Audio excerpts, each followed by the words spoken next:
ही reel share करा त्या प्रत्येकाला ज्याला ईदबद्दल फक्त शिरखुर्मा इतकंच माहिती असतं. पण तुम्हाला माहिती आहे का, मुस्लिम समाजात फक्त एकच ईद नसते, तर मुस्लिम धर्मामध्ये वर्षभरात 3 ईद साजरे केल्या जातात.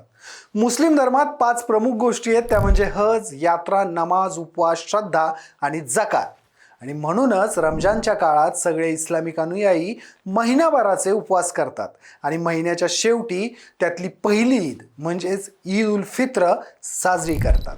या दिवशी नवीन कपडे घातले जातात, सामूहिक नमाज पठण केलं जातं, मित्र आप्तेष्टांना घरी शिरखुर्मा खाण्यासाठी बोलवलं जातं.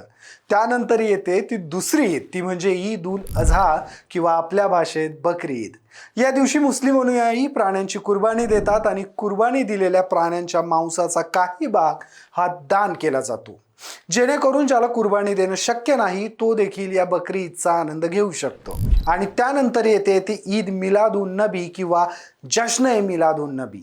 या दिवशी प्रेषितांचा जन्मदिवस मानला जातो. मात्र इस्लाममधील काही पंथांमध्ये हा दिवस साजरा करण्यावरून मतभेद आहेत. काही जण हा दिवस जल्लोषात साजरा करतात. या दिवशी धार्मिक कार्यक्रम ठेवले जातात, प्रेषितांच्या कार्याबद्दल बोललं जातं. तर काही पंथ हे इस्लाममध्ये जन्मदिवस साजरा करण्याची पद्धत नाहीत, म्हणून ही ईद फारशा जल्लोषात साजरी करत नाहीत.